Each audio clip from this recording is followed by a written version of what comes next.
Salamat sa Panginoon that we are here tonight. Amen? Amen. So, to worship and to praise the Lord for His goodness. Of course, pakinig rin muli ang salita ng Panginoon. Amen? Tayo po ay tumayo sa ating pagsisimula.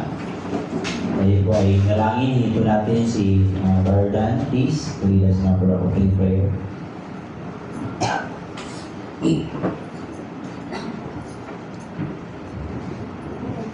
Tayo po ikamit na nalangin, Panginoon Diyos na nakatanggalan sa lahat. Salamat po sa gabi ito, sa pagkakataon na kami po makabahagi sa panambahan ng Panginoon, Panginoon. Muli po aming buksan ang aming puso, sa inyo po ang aming puso at isipan, Panginoon. Mag-receptive po kami sa inyong mga salita na ipapayag po ng aming butuing pastor. Kaya po magbigay ng kapangyarihan, Panginoon, sa mga salitang ito at makapagbago po ng aming mga katauhan, ng aming karakter. At kami po ay Panginoon magpatuloy ng sumambat, kumilala po sa iyo, lumakad sa iyo mga palatuntunan, patawad Panginoon sa aming mga kasalanan, sa aming mga kakulangan, sa aming pagsalansang, kayo po maglinis sa aming mga puso at kaisipan, Panginoon. Na-focus po kami ngayon sa inyong mga salita, Panginoon. At muli ay pinapasalamatan ka namin, Panginoon, sa isang linggo na nakaraan, pag-iingat mo po at pang-atribusyon. Salamat din po sa kaligtasan ng pinagkaloob. Ganyan din po ang aming mga kapatiran na wala pa po sa aming piling. Kayo po magatid ng ligtas at makasama po namin sa pagsamba po sa inyo. Ito po ang aming samad dalangin sa tanging pangalan ng aming Panginoon Jesus. Amen. Amen. Let's remain standing for hymn sing. First song, There is Power in the Blood.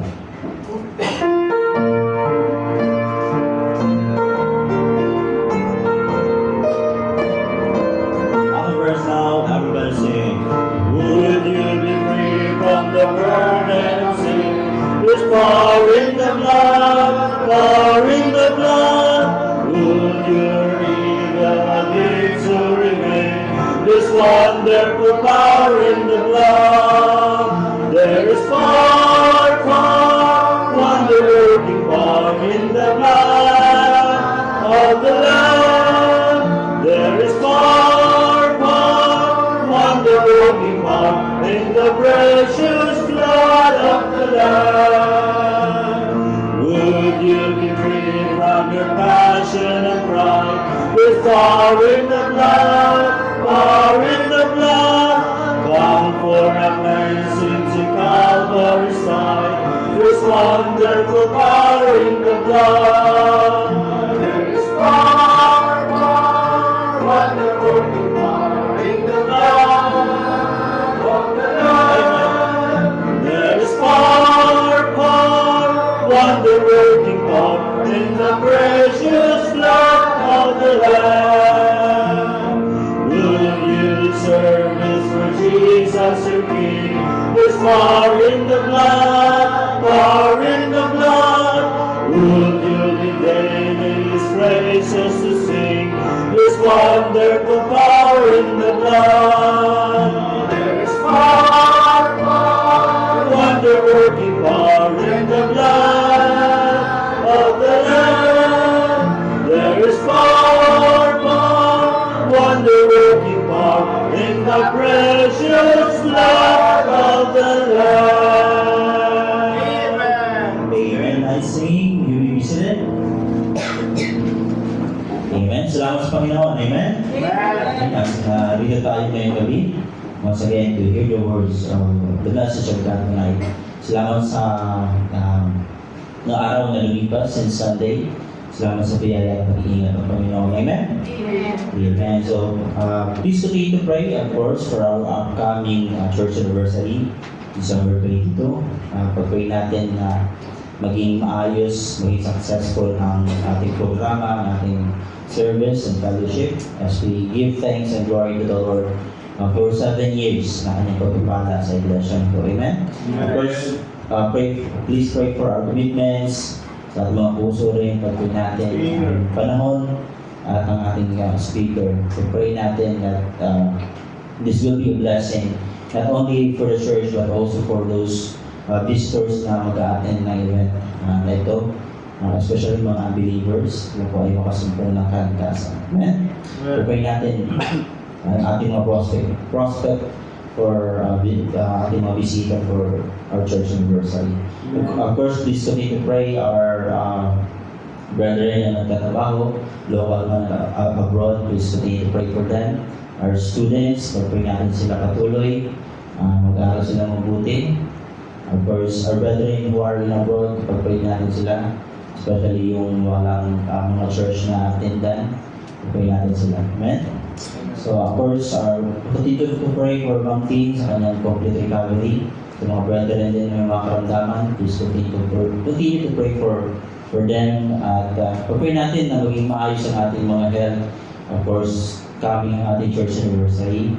Ulan ng ulan, init ulan, so uso talaga ngayon ang ubuat spoon ng kaso. Pag-pray natin that this will be a blessing for everybody.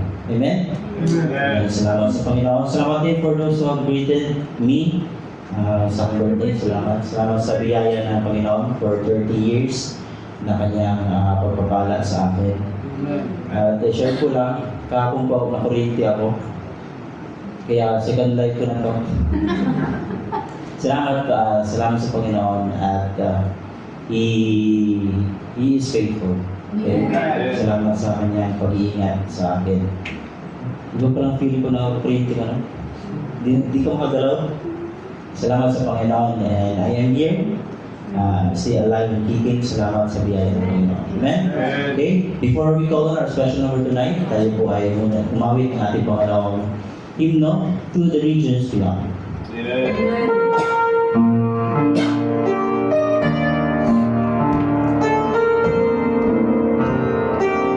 On the first line we'll sing, To the regions beyond, I must go, where the story has never been told. To the hills that never have heard of His love, I must tell us the story of old. To the regions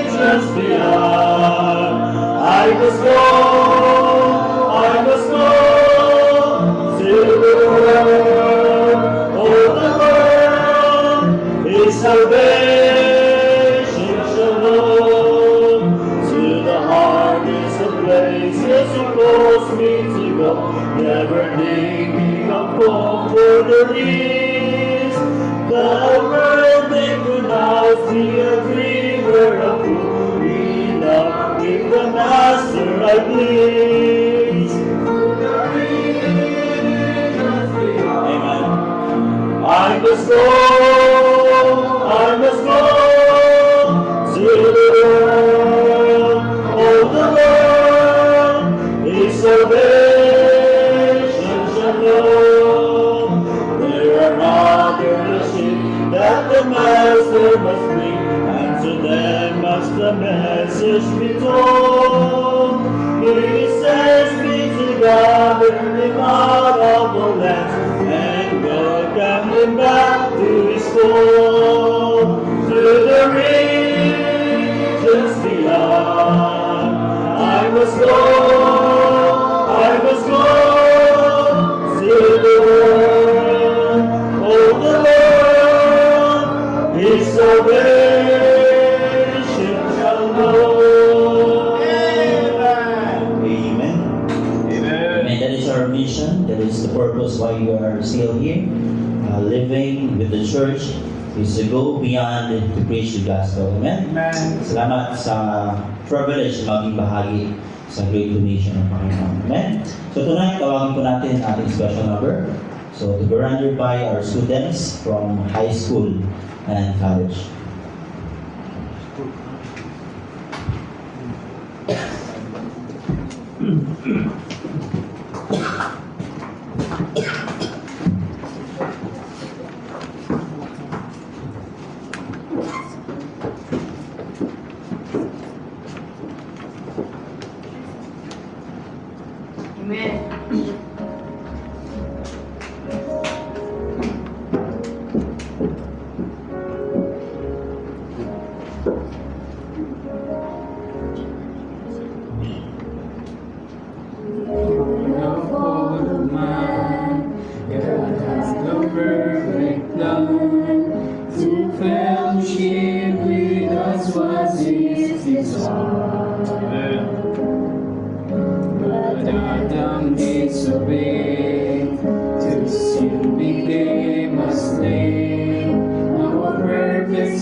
students sa next Wednesday, ng ating mga kids naman, ng elementary group.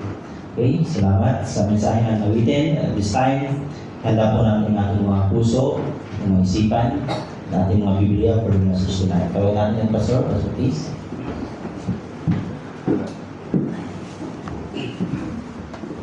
Good evening mga kapatid. Okay lang kayo? Salamat po sa ating Panginoon at nakarating tayong safe para sa ating midweek service. He gave Himself. Amen? Kung actually, dapat tayo naman ang magbayad eh. At kawawa tayo kung tayo magbayad kapatid. We can pay our debt through death and hanggang impyerno lang tayo.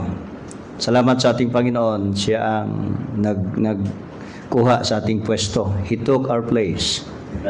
When He died, He never remained on His death. He rose again. Kaya sapat ang kanyang bayad kasi kaya niyang mabuhay mula sa kamatayan. Tayo, kung tayo magbayad, hanggang impyerno ka. Hanggang impyerno lang tayo, hindi tayo makabangon ulit.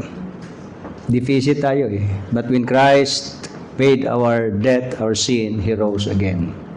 Hindi lang niya kayang bayaran ng ating kasalanan para hindi tayo mapuntang impyerno. Bagamat nabuhay siya muli, para bigyan tayo ng buhay na walang hanggan, papuntang langit kapatid. Salamat po sa ating mga estudyante. Kinakabahan pa ba kayo? So next siguro ay sino next na mga special number na? So ating mga kids. Po. Ayan. So, praying together sa ating upcoming event, special event natin for this coming December 22. And the morning will be our anniversary. We'll be coming 7 years na. Salamat sa Panginoon. And please pray for our preparations. We have our speaker, Pastor Mick. Pag-pray natin siya. Ayan, kanyang mga preparations, good health, wisdom, at pagpagamit sa Panginoon sa atin. No? That will fall ay 9 o'clock, 10 di ba? Tama? 10 o'clock. Then pagkahapon, si Pastor Liga ang mag-preach sa atin. So, ang hapon ng ating service hapon, 4? 4 o'clock, no? Hindi ako nakakalimot ba? Nakakalimot.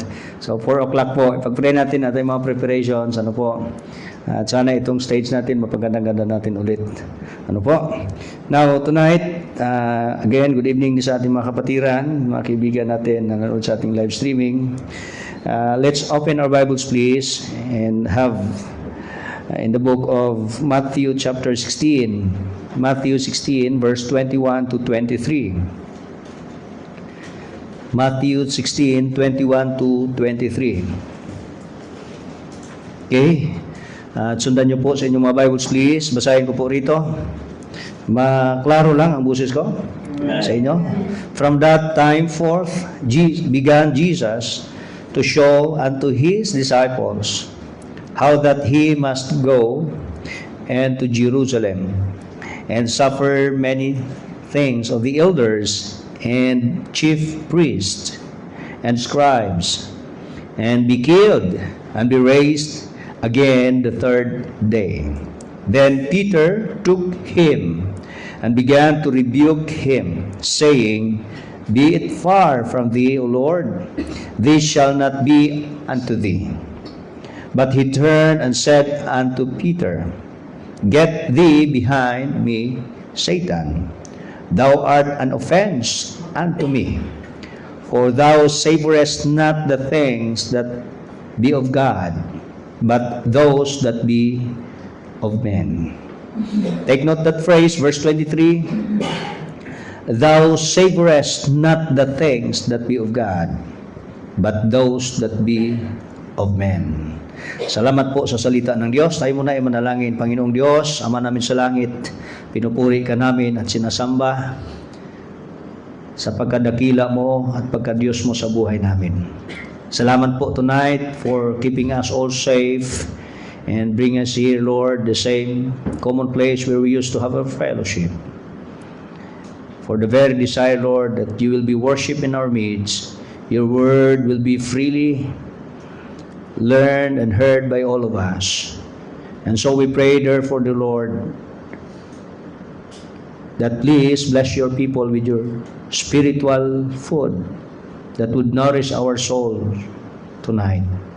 Given our personal condition, if there be anything, Lord, that would hinder to the great blessing that you are already preparing for all of us, I pray that you will intervene to each one of us, and that the Holy Spirit will empower us, would give us that understanding, that we'll be able, Lord, to absorb your word tonight, and that we be going back to our every respective home, Lord, bringing that blessing, joyful blessing out of thy word.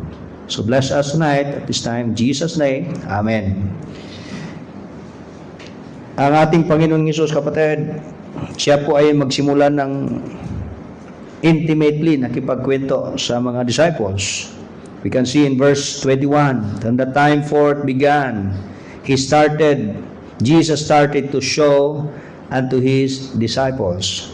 Ano pong pinakita niya?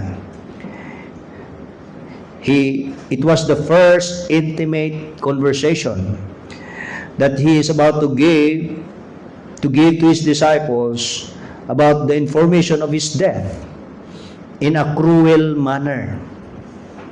Di ba pag may mga tao kayong mag-usap na tungkol sa kanyang kamatayan at magbilin-bilin, di ba madalas na mga intimate na mga usapan na yan, no? "Oh, mahal, pag mawala ako, huwag kang mawala, ha? Samahan mo ako." Mga ganong kwentuhan. Ang ating Panginoon, kapatid, with the disciples, the Bible says, he began. It was almost the first time na ang pag-uusap niya ay medyo intimate masyado tungkol sa kanyang personal na buhay ng Panginoon at lalo sa kanyang kamatayan. So, medyo seryosong usapan ito, personally. And it was a manner of very intimate conversation. At binanggit niya diyan, kapatid, kung paano kahirap at hindi madali ang kanyang kamatayan. He was to suffer many things from the elders, chief priests, and scribes, and be killed, and be raised again the third day. So he had taken much pains to convince them that he was the Messiah. Makita natin that the conviction of Peter, kapatid, that they were also convinced, and that he began to prepare their minds for the awful event which was before him. May nakalaan pong matinding mangyari sa ating Panginoon na kamatayan. At ang kanyang mga disciples ay nire-ready niya po niya, kapatid. Of course, they were convinced about Jesus that he was the Messiah. Pero how about yung actual na pangyayari? Yung siya ay about to die on the cross. They have that mind that Jesus Christ was the Messiah, and they accepted that. They were convinced of that. But it's another thing. Pag nandun na sa actual na pangyayari na si Kristo ay ipapako, i-scourge, ipako, ilibing, at patayin, kapatid. Kaya ang Panginoon ay inihanda po sila. Had he declared this when he first called them, that they would never have followed him, their minds were not prepared for it. They expected a temporal, triumphant prince as the Messiah. Siyempre, ang inihintay lang sa Panginoon, di ba, gumagawa ng miracles, may kapangyarihan siya. So, ang inihintay ng mga disciples, kapatid, yung kakaibang, talagang ingrande, makapangyarihang gesture ng kanyang pagka-Messiah. So, he first, therefore, convinced them that he was the Christ, and then with great prudence began to correct their apprehensions of the proper character of the Messiah. Akala nila ang Panginoong Messiah ay kagaya sa kila ni Hiron. Pero at this time, gusto niyang unti-unting maintindihan sa mga disciples what is meant to be a Messiah. In a very humbled way, siya po ay huhulihin, pahirapan, patayin, ilibing at mabuhay muli. Yun po yung karakteristik ng pagkamisaya ng Panginoong Hesus. At when he taught these things in verse 21, verse 22, then Peter took him and began to rebuke him, saying, "Be it far from thee, Lord, this shall not be unto thee." Hindi po pwede, Panginoon, yan mangyayari sa iyo. Peter took him. It means either he interrupted the words of Jesus. Habang nagbabanggit pa ang Panginoon, pumasok agad siya at ini-interrupt niya. Or baka kinalawit niya. Panginoon, Panginoon.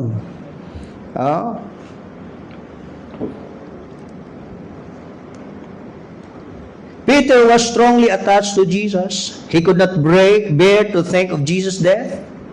He expected, moreover, that he would be triumphant Messiah. In his confidence and strong attachment, he seized him by the hand as a friend and said, "Be it far from thee, Lord." Itong phrase na ito, Lord, hindi dapat mangyari sa iyo. It could have been translated like this, that God be merciful to thee. This shall not be unto thee. It is a strong expression of Peter desiring that it would never happen to Jesus Christ. So bilang close si Pedro sa Panginoon, ayaw niya pong mangyari yan. Kaya hindi po yun dahil nagalit si Pedro, ano man. It was a very strong na klaseng damdamin ni Pedro. Dahil ganun siya ka-close sa Panginoon. Kinalabit niya, Panginoon, hindi po pwedeng mangyari yan. Diba, pag may mga mahal tayo sa buhay, pag magbanggit na ng kamatayan, minsan sinasaway natin sila. Huwag kang magsabi ng ganyan. Or kung galit ka, sana matuluyan ka. Iba naman yon. Pero yung mahal mo talaga, nire-rebuke mo, sinasaway mo ang kanilang words. Bawal, huwag mong sabihin yan. Mahal kita, ayaw kung mawala ka. That's the point of Peter. Yun pong ibig sabihin yan. Nung nirebuke niya ang Panginoon, it means to admonish or earnestly entreat him. It does not mean that Peter assumed authority over Christ, but he earnestly expressed his wish that it might not be so. Lord, hindi pwede mangyari po yan. Diba tayo, kahit nga sino naman, hindi na pinag-usapan, hindi naman sabi nangagaw siya ng otoridad. Talagang hindi niya makaya sa kanyang damdamin, matanggap na ang Panginoon ay mamamatay. Ganun siya ka-close sa Panginoon. So even this was so improper, he should have been submissive and not to interfere. Kahit pa man, kapatid, maganda naman ang kanyang damdamin, maganda naman ang saloobin niya sa Panginoon, na ayaw niyang mamatay, ayaw niyang mawala ang Panginoon. Ayaw mangyari yun sa Diyos. Kasi close siya nga sa Panginoon. But even on that gesture, kapatid, it was still improper. At alam niyo ba ang sabi ng Panginoon? On the last part, but he turned, verse 23, and said unto Peter, "Get thee behind me, Satan, thou art an offense unto me, for thou savorest not the things that be of God." Diyan ang ating focus po tonight. For thou savorest not the things that be of God. What does it mean? Literally, hindi ka nag-iisip ng tama, Pedro. Sinaway mo ko agad sa ganitong bagay na sinasabi ko. Parang sinabi niyang mali ang sinasabi ng Diyos. Sabi ng Panginoon, Pedro, hindi mo naintindihan ang sinasabi ko. Wala sa ayos ang iyong pag-iisip towards on my words in verse 21. Your language and spirit are not as such spring from a supreme regard to the will of God. Kung anong kalooban ng Diyos, hindi sang-ayon yung iniisip. So ang isip ni Pedro, kapatid, hindi ayon sa kalooban ng Diyos. Ngunit ang kanyang kaisipan, that those that be of men. The way Peter understood the words of Jesus, but in a human way of thinking lang, human way of view lang. Kaya sabi ng Diyos, thou savorest not the things that be of God. Hindi mo naintindihan, hindi mo nalasap, hindi mo naabot ang kaisipan ng Diyos. Hindi mo naintindihan ang aking sinasabi. Iniintindi mo lang sa tao na pag-unawa. Now, tonight, pag-usapan po natin yung perspective. The danger of wrong perspectives. When I say perspectives, kung sa literal pa, sa mga dimensional na mga bagay, yung mga surfaces, solid objects, It is what? To give the right impression of its height, width, and depth as position in relation to each other when viewed from a particular point. Ang tawag niyan is perspective. Pananaw sa mga bagay. Now, pagdating naman, para magamit natin dito, in an ideal form, it is a particular attitude or way of regarding something. Ito ay klaseng kaugalian kung paano tayo magtimbang, magtingin sa mga bagay-bagay. It is a way of thinking. Kung paano ka mag-isip.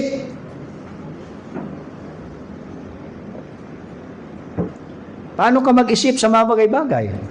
Paano ka mag-isip sa buhay mo? Paano ka mag-isip bilang ganitong bagay?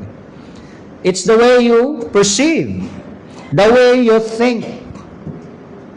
Or sa atin pa kapatid, it's the way you understand about something. Paano ka mag-unawa sa mga bagay-bagay. Like Peter, nung ang Diyos ay nagbanggit na mga ganitong kalagayan na one of these days, ako ay huhulihin, I will suffer a lot with many things from these elders, priests, and scribes, then I will be killed and die and rose again. Something different from the understanding of Peter. Iba ang kanyang pag-unawa. Sabi ng Diyos, ang pag-unawa niya ay tao lang na level. At marami ngayon po yan kapatid. Daming nagbabanggit sa Bible sa tao lang, human way of understanding. In a human point of view lang ang kanilang pag-grasp sa Biblia. Like yung verse 21. Si Pedro nagkamali po sa pag-unawa niyang kapatid. Kaya different ang kanyang perspective or viewpoints or tawag natin itong outlook, pananaw, opinions or standpoints. Si Pedro kapatid, he got a wrong perspective.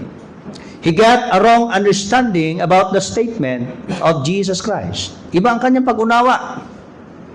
At alam nyo ba, nung nagkaiba ang kanyang pag-unawa, verse 23, what a great statement na makita natin sa Panginoon. Nung nagkaroon siya ng maling pagtingin, maling pag-unawa sa sinasabi ng Diyos, maling pag-intindi sa salita ng Diyos, ay napaka-malaking bagay po na concern sa ating buhay. Kasi even ang Panginoon, sabi niya kay Pedro, get thee behind me, Satan, thou art an offense unto me, thou savorest not the things that be of God, but those that be of men.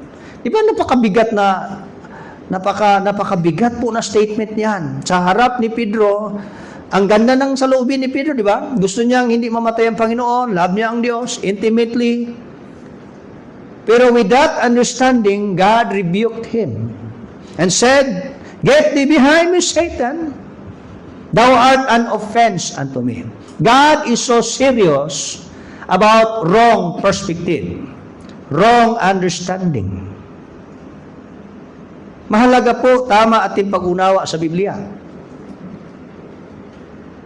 Hello? Mahalaga pong tama ang ating kaisipan. As a man thinks in his heart, so is he. Kaya kung paano ka mag-unawa sa mga bagay-bagay, ganun kang klaseng tao.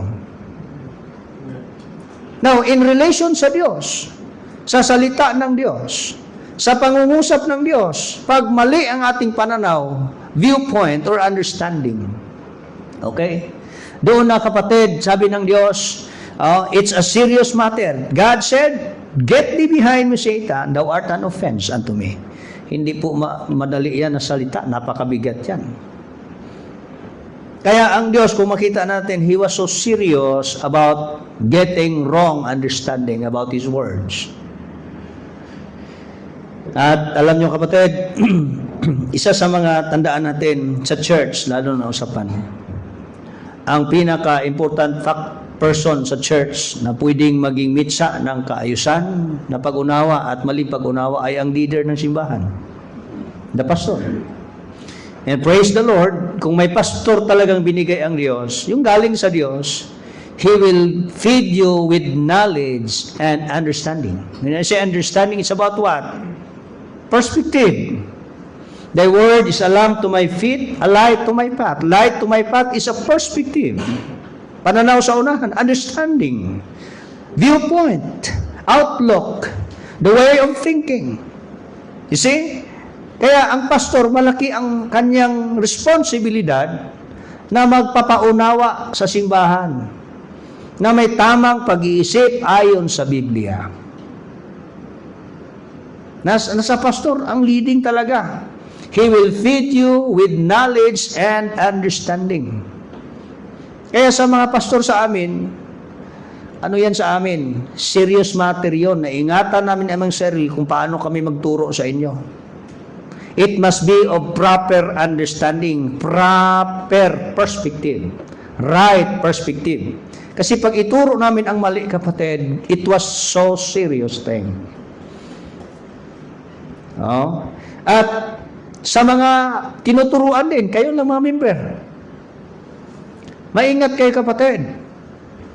Kasi kung anong buhay meron kayo bilang Kristiyano, depende rin po sa inyong pag-unawa. Oh. Kaya kung ako, naniwala ako, kung may member dito matagal na tinuruan ko, tapos hindi maganda ang pamumuhay, mali ang pag-unawa, it's the first problem on the leadership of a pastor. Sa akin, ang unang pananagutan, hindi kita naturuan ng tama. Biktima ka ng kaharahasan ko na hindi kita naturuan ng tama. Kasi ang estudyante, kapatid, natututo yan sa teacher. Nasa amin ang rule to feed you with knowledge and understanding. Mahalaga po yon. At kayo naman, kapatid, pagturuan kayo, yun ang pakinggan yung tama sa Bible. Ibig sabihin, responsibility kung ituro sa inyo ang klarong salita ng Diyos, kayo rin, makinig kayo kung yun ay klaro, tamang pagtuturo sa Bible. That's our responsibilities together. Amen? Ngayon, kung ang buhay mo ay ganyan, nangyayari yan dahil sa maling pag-unawa, unang sisihin yan, ako na pastor. Hindi kita itinama ang iyong kaisipan. Hindi kita tinuruan ng maayos. Ang iyong kaisipan pwedeng carnal. You look at verse 23. Thou savorest not the things of God, but those that be of men. Ano yung men na klaseng pagtuturo? Carnal na klaseng pagtuturo. Immature, secular, humanly lang ang pagtuturo sa iyo. Alam niyo, ang Bible pwedeng gamitin yan. Ginagamit din naman ng mga kulto yan, di ba? At talagang talab na talab sa paligid. Tayong Baptist, kapatid, pwede rin yan magagamit ng mga nagtuturo. In a human way basis lang. Alam niyo, isa sa mga, tatandaan niyo please, tatandaan niyo po ito. Para hindi tayo magkamali sa interpretasyon. Bawat interpret sa Bible, bawat pag-unawa sa Bible, dapat kabig lagi sa Diyos. Kabig lagi sa glory ng Diyos, sa kalooban ng Diyos. Kasi pag i-interpret natin ang Bible on our own benefits, on our own side, to defend ourselves, we will always get the wrong answer. Di ba marami tayong kinukot ng verse on our own? Yan, marami sa Facebook, dami nagkukot ng verse on their own circumstance based. Para i-prove na ang circumstance ay tama, they have the Bible. They interpret the Bible on their own, in a human way basis. Diyan tayo magkakamali. Now, alam niyo po ba na ang Bible, kapatid, nagbabanggit po na kahit sa Timothy, si Timothy ay young preacher. The book of Timothy was written by Paul to admonish and warn him about being a young pastor. 1 Timothy 1:7, desiring to be teachers of the law, understanding neither what they say, nor whereof they affirm. Alam niyo kung anong nangyayari ngayon sa mga simbahan? Bakit tumagilid ang pamumuhay, tumagilid ang kanilang lifestyle? Dahil tagilid po ang perspective, ang pag-unawa. As what Proverbs says, the way you think, it is what makes who you are. As man thinks in his heart, so is he. Bakit ganyan ang buhay ng simbahan today? Kasi nagdedepende po yun kung anong iniisip nila, anong inuunawa nila, anong naunawaan nila sa buhay. Now, pagdating sa church, mahalaga pong paunawain tayo ng salita ng Diyos. At alam niyo, kapatid, marami rin pong nagtuturo, understanding neither what they say nor whereof they affirm. Kaya mahirap po magpapastor pag tamad ka mag-study ng Bible. Kasi ang laki ng responsibilidad mong ipahamak ng mga membro. Dalhin mo sila sa maling katuruan. Dalhin mo sila sa maling pananaw, pamumuhay. Pag hindi mo sila turuan ng tamang pag-unawa sa Biblia. You see? Kaya una po sa mga teachers, sa mga leaders, sa mga pastors, sa amin kapatid ay magkaroon kami ng tamang pag-unawa sa Biblia. 1 Corinthians 14 verse 20, Brethren, be not children in understanding, howbeit in malice be ye children, but understanding be men. Alam nyo, maraming Krisyano, the way mag-unawa sa mga bagay spiritual ay immatured. Yung sabi niyang, not of God, but of men. Ibig sabihin, carnal, humanly. Human way of understanding is a children or childhood understanding po yun. Kaya minsan may mga tao kayong makipag-conflict sa inyo, tapos ang isipan, pambata. Parang wala sa tama sa hubog ng Biblia. Huwag niyong patulan kasi bata yan mag-isip. Hello? Pag may mga, kahit kapwa Krisyano, na mayroong conflict of understanding na ang pag-unawa ay makatao lang. Kailan ba pareho lang tayong Bible, pero minsan bakit pa tayo nag-aaway? Nag-aaway tayo kapatid pag i-interpret mo ang Bible on a human way, carnal way, childhood way. Kasi ang Bible dapat hindi tayo nag-aaway dyan, nagkaunawa nga tayo. Ba't hindi nagkakaaway? Kasi mayroong papasok na makatao, hindi makadiyos na pag-unawa. Pagdating sa kasalanan, irritable tayo dyan. Ayaw natin yan. Pero pagdating sa pag-unawa, magpaka-mature tayo. Ephesians 5:17, Wherefore be not unwise, but understanding what the will of the Lord is. Be ye not unwise, but understanding what the will of the Lord is. To be wise is to understand the Lord's will. To be wise is to have right perspective about God's will. Dapat tama ating pananaw tungkol sa kalooban ng Diyos sa ating buhay.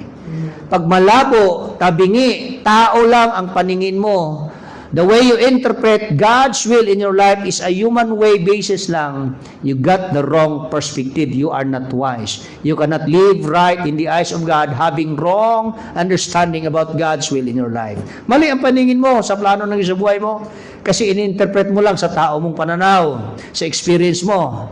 Diyan magkakamali ang pamumuhay mo araw-araw. Kaya una kapatid, itama mo. Kahit ang building, ang pinaka-sure na maganda ang pagtayo niyan, magsimula dun sa blueprint, sa plano. Kung mali ang pag-interpret sa plano, mamali talaga ang pagbuo niyan. Buuhin natin ang plano ng Diyos, ang kalooban ng Diyos sa buhay natin. Pero hindi mangyayari yan if we got a wrong perspective, understanding about His will.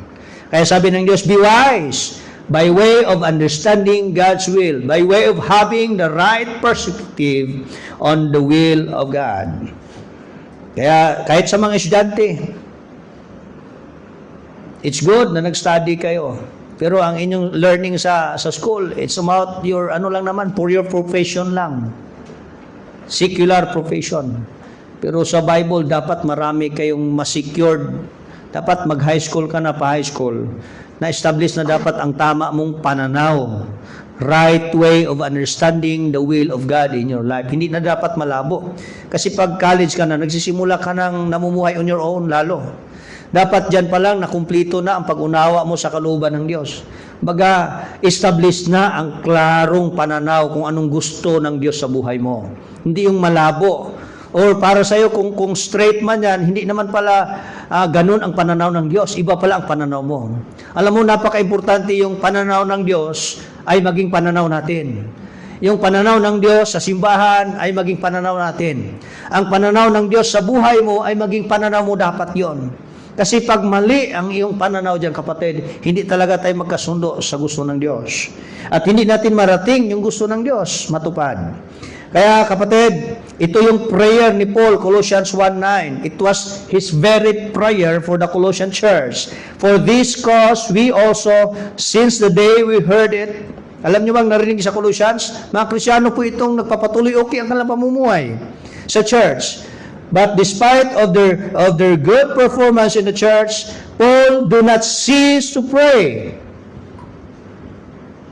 Sabi niya, I never stop praying for your church, though you are there in the church, faithfully serving the Lord, but I do not cease to pray. And desire. He never stopped praying, he never stopped desiring. Alam niyo, pag hindi, yung bagay na hindi mo hinintong, hindi ka huminto sa pagpipray, hindi ka huminto sa sa hiling, sa gusto, importante yan, di ba? Lalo si Paul as a pastor. Now, what is that very important thing that he prayed, never ceased to pray, and never stopped to desire? Anong Bible? Sabi niya, that ye might be filled with the knowledge of God's will in all wisdom and spiritual understanding. There are those, sabi ng Bible, may filled with knowledge of God's will. Dapat mapuno tayo ang ating utak ng nilalaman ng salita ng Diyos. Ngayon, buong araw, ano ang maraming laman ng isip mo? Ha? Bawat galaw ng buhay mo, anong laman ng utak mo lagi? Pag mawala na yan, kapatid, wala. Si Pedro at this time, anong pananaw niya? Human point view lang, kapatid. Human way of understanding. Akala niya, kagaya sila ni Herod, may mga grabe ang trono, grabe ang popularity, political alliance, kapangyarihan. Akala niya ganon. But he was about to die and suffer for this world. Iba ang kanyang pananaw. The Bible says, he might be filled with knowledge of God's will. Sa dami mong dapat isalpak sa utak mong kaalaman, dapat kalooban ng Diyos. In all wisdom, hindi pa sapat na marami kang alam sa Bible. Memorize mo ang verses. It must be in all wisdom and spiritual understanding. Kasi kapatid, kahit marami kang bersikulo sa utak mo, filled with knowledge, that's the first. Pero hindi mo pa yan magamit kasi marami mang aming alam sa Bible, mga bersikulo sa Bible, gunggong man naman mamuhay. Hindi pa rin tama mamuhay. Balik ko man mamuhay. Pero ang daming alam sa Bible, daming alam sa doktrina. Hello? Iba pa rin yun, kapatid, na pag marami kang alam sa Bible, in all wisdom. Ibig sabihin, you have the right way of applying your knowledge. It's about wisdom. And wisdom and spiritual understanding. Hindi mo to, ang Bible, kahit ilang memorize mo, hindi mo yan magamit pag hindi mo yan naunawaan. Kaya ang pag-unawa is a right perspective. Pag naintindihan mo, naunawaan mo ang bersikulo na yun palang ibig sabihin, lalasap yan sa buhay mo, pagkatao, babaon yan sa puso mo, sa utak mo, at yun ang maisabuhay mo. Kaya ilang beses kayo nagbabasa ng Bible, that's a good start. But it should not end on that way kasi ang pagbabasa at pagkaroon ng knowledge, koleksyon ng knowledge sa Bible is not enough. But it's a good start. But it is not enough. We cannot apply God's Word without spiritual understanding and in all wisdom. Kaya hindi tumatalab ang Bible sa ating buhay. Walang wisdom and spiritual understanding. When I say wisdom and spiritual understanding, it must be a right spiritual perspective. Naunawaan natin ang Biblia. Kaya dito sa church, isa sa mga pangarap kong pastor, ayoko na magpaligoy-ligoy sa Bible, ipaunawa kung anong dapat i-apply sa buhay. Ayoko nang magbanggit pa ng mga ibang term na magpapagulo sa utak ninyo. Dapat clear, concise ang Word of God na maintindihan ng membro para ma-apply. Kasi pag malabo, lalo pag malabo. Kaya pag lalong magbanggit ka na may ganito, tapos taliwas naman sa kabila. Mahirap po, ganun kapatid. Ephesians 1:17-18, that the God of our Lord Jesus Christ, the Father of glory, may give unto you the spirit of wisdom and revelation in the knowledge of Him.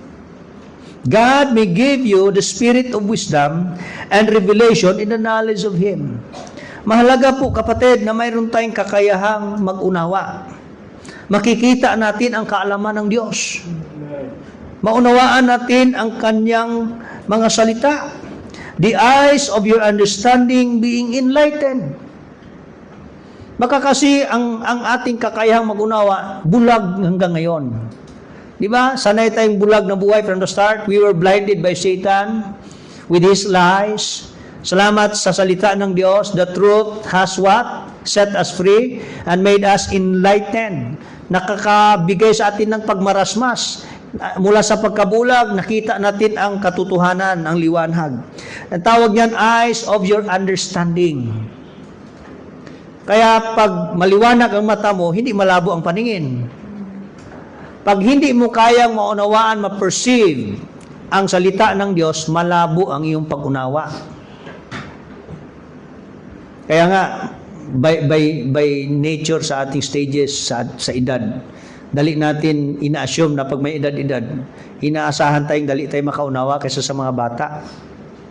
Tama po ba? Kasi ang ating kakayahang mag-unawa ay ganun kadali. Yung mga bata, the way they understood things is based lang sa kanilang ibang parte, mga senses, pag madilaan nila, mahawakan.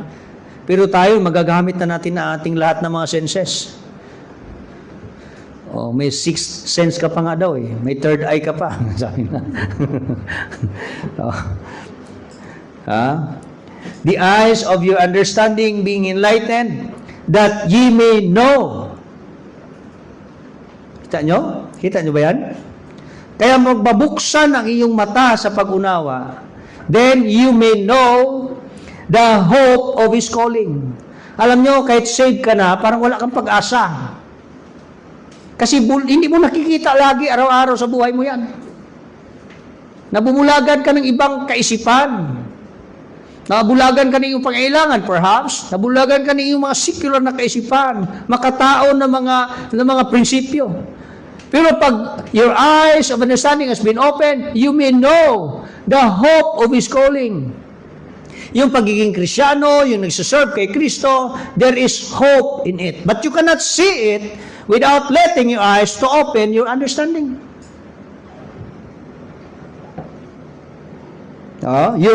You may know the hope of His calling and the riches of the glory of His inheritance in the saints. Tingnan nyo, pag wala kang, hindi bukas lagi ang iyong mga mata sa pag-unawa, nakakalimutan mo may langit kang papuntahan, perpektong buhay sa langit, yung panawagan ng Diyos ay walang pagsisisi yan na makapag-serve tayo sa Diyos, pagpunta ng church, paggamit, yung lahat na kung pwede tayong mawalan, like what I preached last Sunday, kapatid, hindi po yan sa atin kawalan. It's still a hope when we are responding to the calling of God. There is still hope when we look at the glory of our inheritance doon sa kalangitan. Behind it is our spiritual eye of understanding. It must be perspective. Kaya ang salita ng Diyos is not just a lamp to our feet, but a light to our path. We can see things ahead. Our eyes could see things what this earth could see, that our naked eyes could see. Its ability to see more than our naked eyes could see. Di na natin kayang makita ng ating naked eye yung sa unahan nito. Pero ang ating spiritual eye of understanding, makakita po tagos sa universe ito hanggang langit. Kung ano ang mga nilaan ng Diyos. Glorious place na nilaan ng Diyos sa atin. Philippians 4:7, and the peace of God, which passeth all understanding, shall keep your hearts and mind through Christ Jesus. Alam nyo, hindi po natin ma-neglect ang realidad. Pag kulang sa pag-unawa, walang kapayapaan. When there is peace of God, pag sabing peace of God, tamang relasyon sa Panginoon. Meron tayong peace with God and peace of God. Peace with God happened once and for all when we got saved. Therefore, we have peace with God. Romans chapter 5 verse 1. We have what? Therefore, being justified by faith, we have peace with God. 1 John 1:9, if we confess our sins, He is faithful and just to forgive us and to cleanse us from all our sins. That's about peace of God. Here in verse 7, chapter 4, book of Philippians, and the peace of God is our daily relationship with God. Kahit anak ka ng Diyos, pagpasaway kang anak ng Diyos, walang peace of God kang maranan. It's about our fellowship. Hindi maganda ang ating samahan. Ama mo siya, anak ka niya, pero hindi maganda ang inyong pagsasama. Eternal na siya ay ama mo, eternal na anak ka niya. Peace with God is an eternal experience. Once and for all. Once saved, always saved. There is no other hell that waiting for us. Hindi po tayo, kapatid ha, pag mag-rapture, wala pong partial rapture sa atin. Talagang lahat tayo ma-rapture. Hindi kasi basihan ang rapture ang ating faithfulness. Kasi ang rapture, iligtas, kukunin ang mga kay Kristo. Kaya tayo madalas sa rapture, mapasok tayo sa langit, dahil po yun sa kung sino lang isang tapat na kayang magbukas ng Book of Life, it was Jesus Christ. Covered lang tayo lahat ng blood. Wala rin po na sinabi sa Bible, pag unfaithful ka, mapasok ka sa impyerno. O mahuli ka sa rapture. Walang ganon. Kasi kung mapunta man tayo ng langit at hindi tayo maimpyerno, hindi po basihan kasi ating faithfulness. Kasi wala namang faithful sa atin. It was Jesus Christ that made us deserve to be in heaven and not to be in hell. Oh? Now, we have peace of God. Pag anak na tayo ng Diyos, maganda ating pamumuhay sa Diyos, ating relasyon, araw-araw, then which passeth all understanding. Isa sa dahilan bakit malabo ating pag-unawa sa Bible. Kahit anong preach, hindi ma-absorb. Kasi hindi maganda ang relasyon mo sa Diyos. Anak ka niya pero pasaway ka, dami mong kasalanan pinanggawa-gawa, pasikrito man or public. Mapapansin mo yan, ang Bible, dal sa iyo ang pag-unawa. Ang mga preaching ng pastor, dal sa iyo ang pag-unawa. Hindi absorb. Pero pag may maayos kang relasyon sa Diyos, may kapayapaan ka. At ang iyong kapayapaan sa Diyos, yun ang magbigay ng walang ugong, walang ingay sa iyong pag-unawa sa salita ng passeth all understanding. Kaya ang ating perspective, pananaw sa buhay, klaro, pag maklaro ang ating relasyon sa Diyos. Peace of God is klaro, maayos na relasyon sa Diyos. Which passes, ano yan, dadaanan yan na magkaroon ka ng pag-unawa. Kaya fear of God muna, relasyon mo na sa Diyos, beginning of knowledge. Fear of God, relasyon ng Diyos na maayo, then you will have what? Understanding. Hindi matuto ang tao, wala kang matutunan pag wala kang relasyon una sa Diyos. Kahit anak ka ng Diyos, pag hindi magandang relasyon mo sa Diyos, you will have no understanding. Pero pag maganda, peace of God, maayos ang inyong fellowship sa Diyos, it passes all understanding. Dalhin ka sa personal mong buhay mo, maunawaan mo ang buhay mong na yan. Maliwanag, hindi malabo. Buhay pamilya, makikita mo ng clear. Buhay mo kapatid sa career, makita mo ng clear. Buhay mo sa ministry, paglilingkod sa Diyos, you can see it clearly. It passes all understanding. You can see things clearly. You could have the right, clear, spiritual perspective if you have the peace of God. Colossians 2 verse 2, that their hearts might be comforted, being knit together in love, unto all riches of the full assurance of understanding. Alam niyo kung bakit ang church nagkaaway-away? Ha? Hello? Ang simbahan, bakit nag-away-away?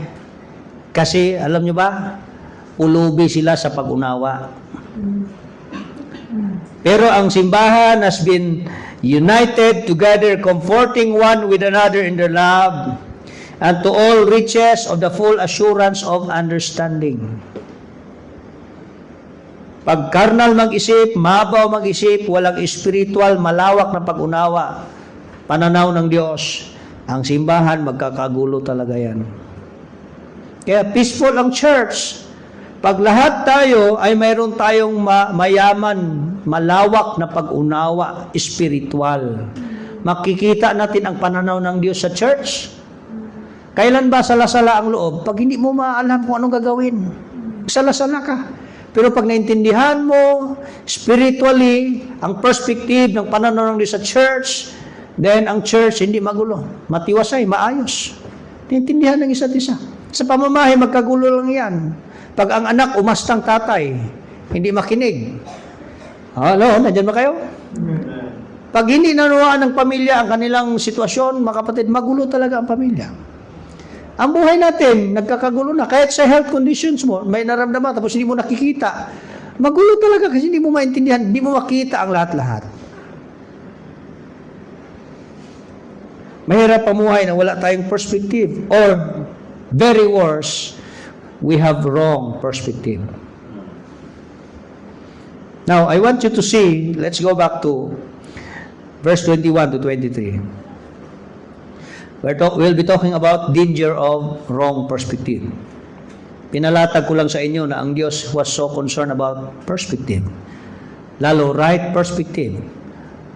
Because there are dangers in wrong perspective. Let's look at verse 23.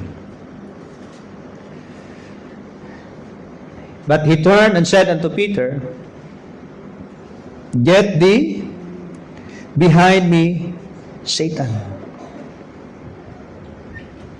Napakabigat po ng salita na yan. Isa yan, kapatid, sa delikado pag tayo ay may wrong perspective. Pag mali ating pag-unawa sa Biblia, pwede pa tayong gamitin ng Satanas dito sa church. Halimbawa, nasa church kayo, kasama kayo lagi ng gawain. Hapos mali ang inyong pag-unawa. Hanggat may kasinungalingan at maling pag-unawa sa Bible, kasinungalingan niya, di ba? Ang kasinungalan, ang hari dyan, Satanas. Doon siya makapanghawak sa iyo pag may maling pag-unawa ka. So pag mahawakan niya, di ba, the way ka mamuhay, base yan kung paano ka mag-isip. Ang iniisip mo mali. Kasinungalingan. Opposed to the truth. It is untrue. It is lie. Doon siya makahawak sa iyo. Kaya ka nagagamit ni Satanas. Kaya kanya na do-dominate. Kaya kanya na i-influence. Doing against God, doing against the will of God, and trying to be in line with gusto ni Satanas sa buhay because you have a wrong perspective. When Jesus said, Get thee behind me, Satan, Satan literally means adversary. One who opposes in the accomplishment of God. Gusto ng Diyos na ibigay ang kanyang isang anak, si Jesus Christ, and to die para iligtas ang sanlibutang makasalanan. Iba ang pag-unawa ni Pedro.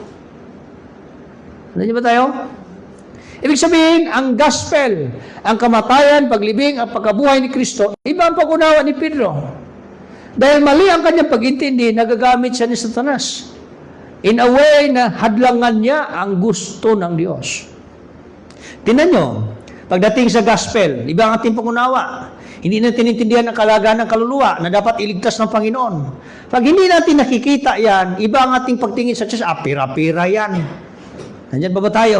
Ay, pagod yan, manlaban na lang ako, hasil yan. Iba ang ating pag-intindi. Pag hindi natin ma-absorb yung bagay na yan, may laking possibility na tayo pa i-dominate, i-influence tayo ng kalaban. Because there is wrong principle, wrong perspective, not true understanding about God's Word. Number one, it leads to a demonic domination. Kung sa ano pa, mademonyuhan ka talaga. Dali ka mademonyuhan. Masakit na salita yun. Tayo naman, hindi naman tayo ma-demon possessed. But we can be obsessed by Satan. Hindi naman niya hawak ating kaluluwa. Kasi we are purchased. We have the Holy Spirit. Pero kaya kanyang kontrolin, i-dominate, na gawin ang mga bagay-bagay. Sa paraan, kapatid, kung ano ang pinanghawakan mong maling mga kaisipan. You see, lantaran na ang gospel, naririnig mo na yan. Lantaran na si Jesus Christ nagsalita sa mga disciples, but they take it wrongfully. They perceive it wrongfully. They understood it wrongfully. Pag mali ang pag-unawa mo, pag-capture mo salita ng Diyos, ito napakakalungkot kasi nandyan ka sa church, nandyan ka sa gawain, together with Jesus Christ, together with the church, with your pastor and the members of the church. But you have a wrong understanding. Sana wala ka na lang dyan at mali ang pag-unawa kasi hindi mabulabog eh. Pero nandyan ka with a wrong understanding, kapatid, delikado po yon. Nandyan ba tayo? Oh. Sabi niya, Panginoon, di pwedeng mamatay ka. Tama ba? Ano sabi niya? But it was a wrong understanding about the statement of Jesus. Dapat si Jesus mamatay, mag-suffer, para may kaligtasang mai-provide. Di ba? Alam mo yung ang church, ang kanyang pangarap na may mga kaluwang madala sa Diyos.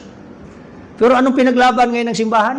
Tingnan yung mga disciples on the time, the early Christians, na mamatay sila sa pagbabahagi ng Ebanghelyo para may masave. Tama. Ngayon maraming Baptist churches, mga members, magpakamatay para sa building na pinagtayo. Mag-away-away. Oh, ano pa? Ang worst pa, pamilya sa pamiling away, patayan. Ang worst pa, magkaya mo magpakamatay para sa pastor mo.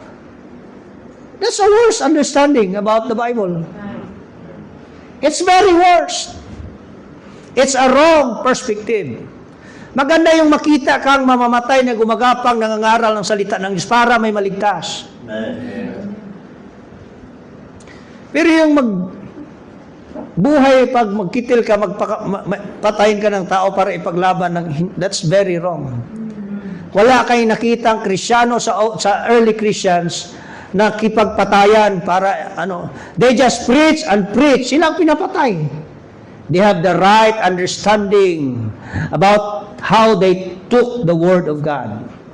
Ngayon, iba. Hindi ba tayo? Iba ang pag-unawa, kapatid. It leads to a demonic domination. Kaya balik tayo dito. Nasa aming pastor ang tamang pagpaklaro sa inyong pamumuhay. Kayo namang mga membro, ipag-pray nyo inyong pastor na sana ang leading sa kanya may vision talaga ng Diyos na i-share sa iyo.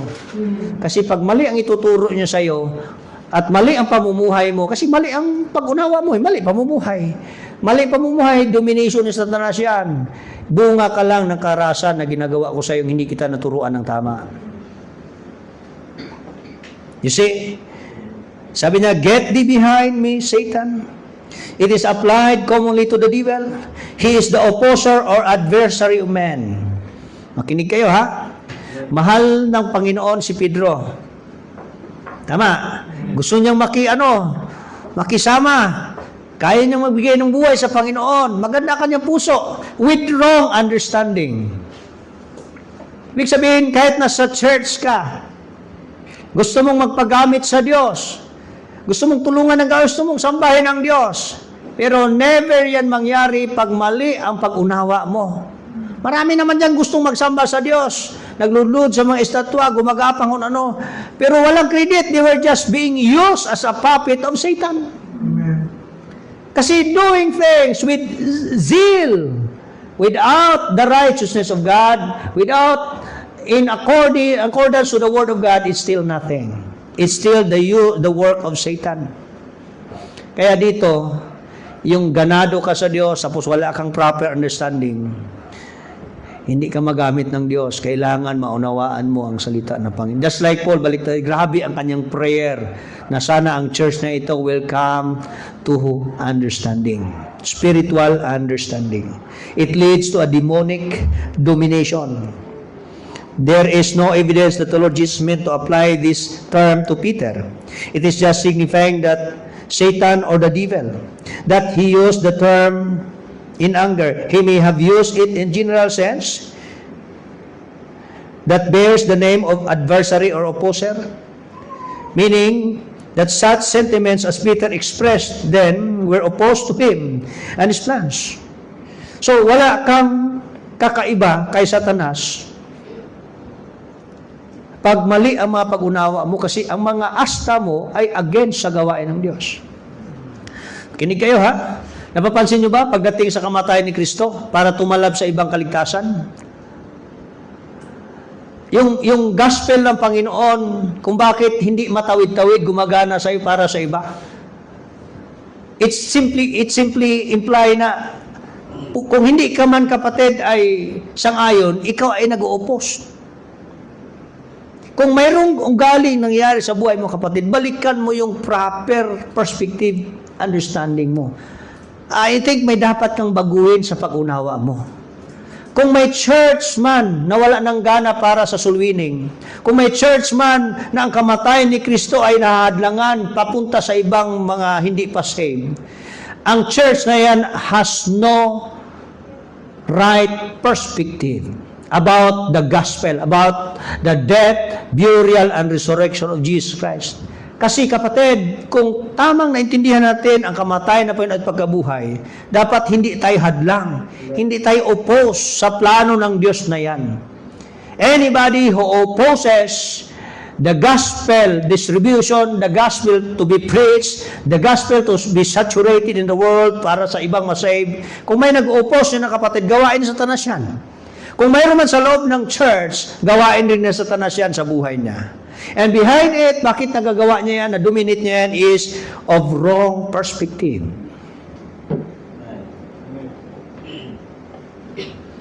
Verse 23. Get thee behind me, Satan. So, satanic activity ang pag-upos sa gawain ng Diyos. Bakit naupos ang gawain ng Diyos? Bunga yan ng wrong perspective. So the danger of wrong perspective, wrong understanding about spiritual word of God leads to a demonic domination. Number 2, leads to a divine displeasure. Sabi niya, thou art an offense unto me. Amen. Kita niyo ba yan? Isang stumbling block, isang sampal sa Diyos, blasphemy sa Diyos. Suntok sa Diyos ang ginagawa mo pag ikaw ay walang klarong pag-unawa sa salita ng Diyos. So ang mga gawin mo kapatid ay displeasure sa Diyos. Ang taong walang pag-unawa, may isang nakilala ko kapatid and I told him, sabi ko, yung zeal mo, pag walang proper understanding yan, delikado yan. Maraming church na masira mo, maraming member na masira mo, maraming gawain na masira mo. Zeal without proper perspective, zeal without thorough knowledge about God's Word, zeal without thorough understanding about God's Word will destroy, will ruin the church, will break the church. Kisig ka sa gawain, nandiyan ka lagi. Pero mali ang pag-unawa mo, delikado ka. Magpapabigay ka lang sakit sa mata ng Diyos.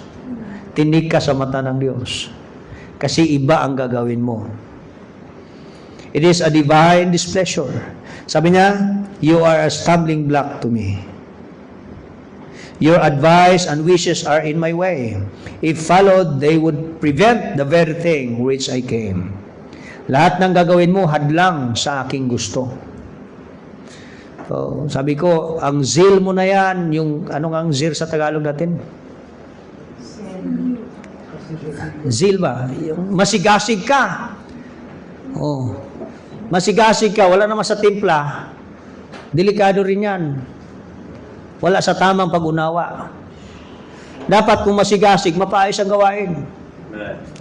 Masira ang gawain. So, ang sigasig, pag-isipan mo, baka wrong perspective. Bunga yan ng maling pag-unawa. Ang daming kalulong mapahamak sa simbahan na maling pag-unawa. Tama ba? Yung mga kulto, mali ang pag-unawa, pero ang daming taong masigasig na nag-aakay.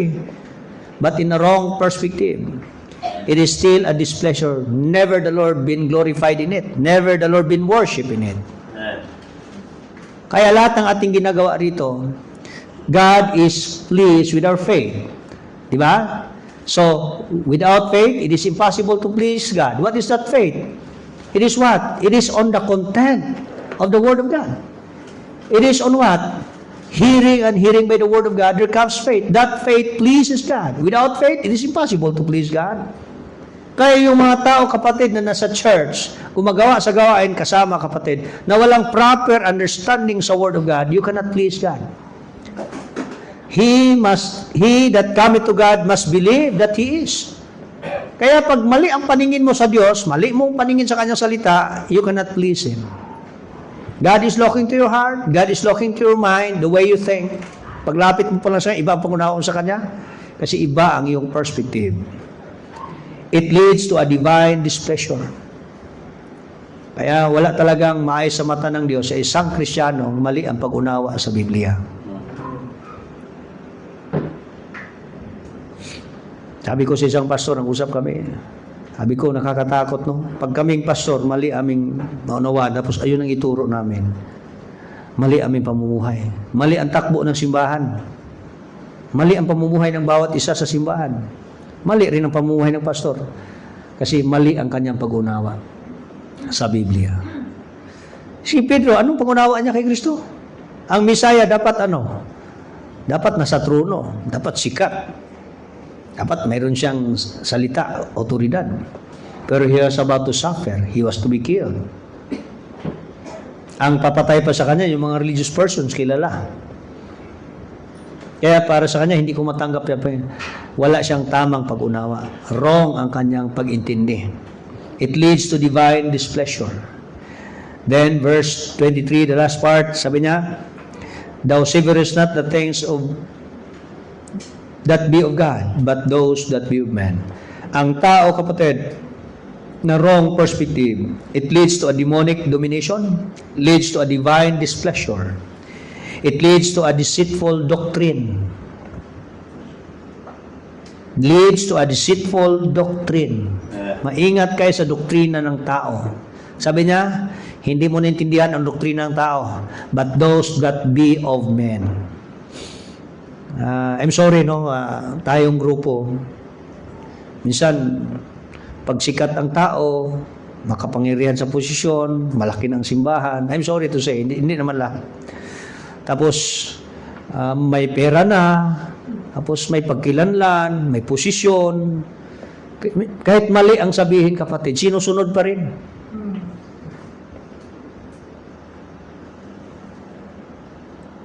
Doctrine of men po yun, kapatid. And there is danger in it. Sabi ng Diyos, gawain ni Satanas yan. Ang gawain niya ang gagawin, pang-oppose niyan. Kaya, try every spirit, Book of Peter, whether they are of God or not. Dapat marunong tayo magsusuri. Kung doktrina ito ng tao o doktrina ito ng Diyos. Sabi ni Kristo, my doctrine is not mine, but Him that sent me. Kahit nga si Kristo, hindi siya gumagawa ng doktrina, galing sa Ama ang tinuturo sa Kanya. Even the Holy Spirit, sabi niya, ang tinuturo ko sa inyo, galing kay Kristo lahat yan. Diba? Nalaman mo nakaraan, yung Spirit-filled Church. Kaya maraming simbahan ngayon, kahit Baptist, gumagawa ka ng sariling turo. Wala na silang paniwala na ang salita ng Diyos na pure Word of God is a powerful Word. Alam niyo, pag maturuan lang kayo ng tama ng salita ng Diyos, yun ang magpapagalaw sa inyo. Hindi yung mga tricks na mga salita o kapatid na makataong pamamaraan, makataong wisdom. Hindi po yun. It's a proper, right understanding of the Word of God. Alam mo si Peter, after niyang narealize lahat, isa siya kapatid, sabi ng Panginoon, behold, ang susi ng kaharian ng Diyos ay nasa Kanya. Ano po yun? Siya ang gamitin ng Diyos na mag-pave the way sa opening ng simbahan. Kaya ang simbahan, nagsimula, si Pedro ang ginamit ng Panginoon doon sa Jerusalem. Tama? You see? Pero pag doctrine of man, it is a deceitful doctrine. It is sensual. It is physical. It is humanly doctrine. Makatao lang, sensual. Kaya minsan ang doktrina ng tao, ano ang basihan? Experience niya, damdamin niya, timbre niya, pananaw niya ayon sa kanyang experiences at pinag-aralan. That's the way he interpret the Word of God. That's the way he perceive. At nakakatakot yun ang ituro sa inyo. Alam nyo, marami akong ikukurek sa inyo mga doktrina na mali-mali ngayong panahon. Lalo na yung sinabing curse. Ituro ko sa iyo lahat ng curse para ikaw matamimik at mamanahimik ka. That's good. Pero that's not, that is not incorrect, but that is incomplete. That is not incorrect, but that is incomplete. Dapat after tinuro mo ang curse, ano ito ngayon sa panahon sa atin? We are not under curse because we were no longer under the law. We are under Christ. And Christ paid the demand of the law. We have been freed from the demand of the law. Yeah. Therefore, there's no more curse. Pero ang church, tuturo ka ng sumpain ka. How about the grace of God? Pag mag-unfaithful ka, mapunta ka pa sa impyerno. Nakakatakot po yung kapatid. Kaya, it's wrong perspective. Anong tingin nyo sa patawad ng Diyos? It's 99.9 alone? Partial ba forgiveness ang Diyos? It's complete forgiveness. It's complete and eternal forgiveness. Sonship is an eternal authority or position that we have in God. Maingat sa wrong perspective. It leads to a demonic domination. It leads to a divine displeasure. Kaya hindi natutuwa ang Diyos sa simbahan na pinamalakad sa taong kaisipan. Gamit-gamit lang ang Bible pero makataong pamamaraan. Hindi talaga makadiyos, hindi spiritual, hindi ayon sa way of God's thinking, hindi sa way of God's understanding. Dapat makuha mo yung kaisipan ng Diyos na yun ang kaisipan mo para sa simbahan. It leads to a deceitful doctrine.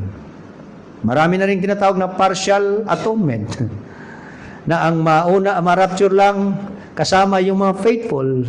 So, sino dito sa inyong faithful anyway? Walang faithful sa atin, kaya walang makapasok sa langit. Except the one unfaithful, the Lord Jesus Christ who died in our place, and He is the Savior of all. He is the propitiator of our sins. He is the guarantee for the redemption of our souls. Kaya therefore, makapunta lang tayo sa langit, not on the basis of our faithfulness, kasi kung faithfulness, lahat tayo bagsak. Not even me as a pastor. Eh, sino na lang mapalangit kung faithfulness, basis, or good works ang basis? It's not our good works, it's the work of Jesus Christ. Kaya wag tayong maingat. Sabi ni Paul, on the last days, beware of the philosophy of men. Beware of dogs. Beware of false teachers. Alam mo yung dogs and false teachers inside the church. Hello? Beware of false prophet. Beware of the philosophy of man. I hope tonight, like Paul, he prayed to the Colossians church. Do not cease to pray for you, and desire that you might be filled with the knowledge of His will in all wisdom and spiritual understanding. Pray niyo inyong pastor na habang magtuturo siya ay kaalaman ng Diyos ang kanyang ituturo. Kayo naman kapatid, ay kung yun ay kaalaman ng Diyos, i-absorb natin. Basagin mo yung mali na pag-unawa sa Bible para hindi ka maging biktima ng Satanas at hindi ka maging kasuklam-suklam sa Diyos. Hindi ka magkaroon ng maling doktrina sa buhay mo. Let's all bow our heads please and close our eyes. Thank you, dear Lord, tonight for your word. Pagpalain niyo pong bawat isa. Salamat sa inyong mga salita. Salamat sa simbahan, Lord, na wherein kung mayroon man kami mapuntahan yung simbahan na bukas ang inyong mga salita. Malaya siyang pinakinggan, malaya siyang nangungusap, malaya siyang magsalita without any interruption from our human way of thinking. Ang aming mga human views, mga standpoints ay set aside namin, letting the Lord's views, letting the Lord's word ay maging sentro sa aming lahat. Pag ang inyong salita, Lord, ay tamang pag-unawa sa amin, magkaroon kami ng maayos at tamang pamumuhay, maging sa simbahan, tagos sa aming pamamahay at personal na pamumuhay, Panginoon. Salamat po, pagpalain yung bawat sa pangalan mo, Panginoon Jesus. Amen.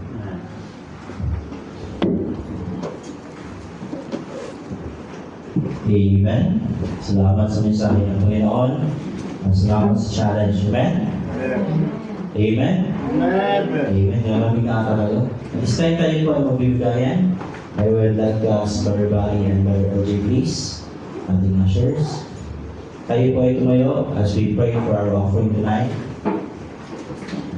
Let us pray. Our gracious Heavenly Father, we thank you, Lord, for tonight.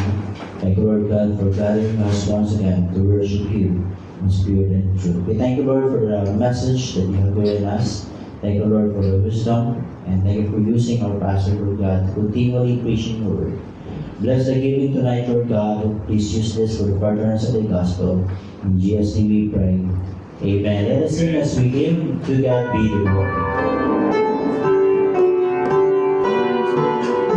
On the verse now, sing.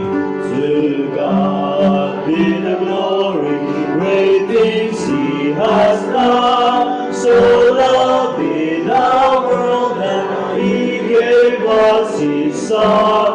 Oh, yielded His life and atonement for sin, and opened the life gate that all may go in. Praise the Lord, praise the Lord, let the earth hear His voice. Praise the Lord, praise the Lord, let the people rejoice. Oh, come to the Father, to Jesus the Son, and give Him the glory. Great things He has done. Great things He has taught us. Great things He has done. And great are rejoicing through Jesus the Son. But purer and higher and greater will be our wonder, our transformed when Jesus we see. Praise the Lord, praise the Lord, let the earth hear His voice. Praise the Lord, praise the Lord, let the people rejoice. Oh, come to the Father through Jesus the Son, and give Him the glory. Great things He has done. Amen. Amen. And for our closing prayer, I would like to ask Tatay Daniel, please.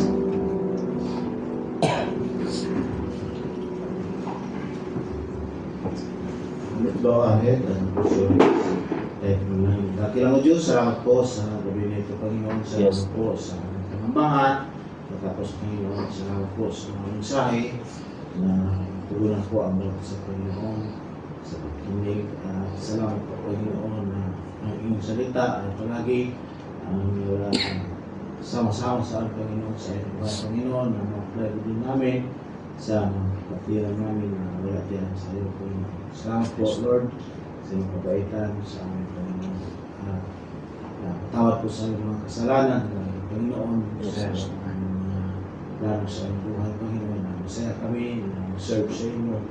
Pagpatuloy ka magbigay sa aming po, Lord, na kalakasan, kasayahan, Panginoon, paglapit sa inyo. Dahil sa aming pagbigayan, Panginoon, at Panginoon, nag-pray ka, Panginoon, sa kaming ibintang, Panginoon, sa iyong buwan, Panginoon. Ang lahat, Panginoon, katugunan, mga pangailangan, material, Panginoon, at sa mga celebration, Panginoon, at sa aming speaker, Panginoon, nagbigay ka na katanungan, ang lahat, Panginoon, ng mga mensahe, ay hindi po sayang, Panginoon. Mabisila namin, Panginoon, at pray din kami na marami kami dala dito, Panginoon, sa gawain para po maraming ligtas dito sa gawain dito, Panginoon. Salamat, Panginoon, na kami po ay gamitin mo ang tudo, Panginoon. Kami po ay kami po sa inyo nasa tamang pangalaman, Panginoon. Pagpili kami sa mga estudyante namin, Panginoon, bukas ng araw, Panginoon, for protection, Yes. at sa mga pangailangan sa araw, Panginoon, sa biyahe. At pagpili kami sa mga karamdaman, Panginoon, kagalingan sa kanila, Panginoon, Yes, Panginoon, sa pangatawan, pisikal, lalo, Panginoon, sa pangailangan, araw, Panginoon, sa ay kagalingan mo po, Panginoon, bigyan pa, Panginoon, mataas na mga panahon para po makapag-serve siya sa inyong Panginoon. Yes. Salamat po sa inyong pastor, sa kanyang kasama sa pamilya ng Panginoon. Yes. Ikaw lalong proteksyon ng Panginoon sa gawain Panginoon na siya po ay muna sa pag-alalay sa lahat ng Panginoon sa mga gustuhan ng Panginoon. Nangilangan talaga Panginoon ng mensahe, doktrina ng Panginoon, tibay kami po para sa inyong Panginoon. Salamat sa mga pastor, sa pagmamahal niya sa bawat sa Panginoon sa pag-alaga niya sa kanyang Espiritu ng Panginoon. At salamat Panginoon sa kanyang buhay na pagpatuloy siya ng Panginoon na pag-gamit sa gawain ng Panginoon. Yes. Salamat po Panginoon sa gabi na ito, sa aming Panginoon na naman. Ikaw po Panginoon, ang proteksyon, ikaw sipang sound sa tahanan, ligtas Panginoon. At salamat po sa gabi na ito, kami po ay nagpuli ang salamat sa inyo Diyos. Ito ang isang dalangin sa mga Jesus. Amen.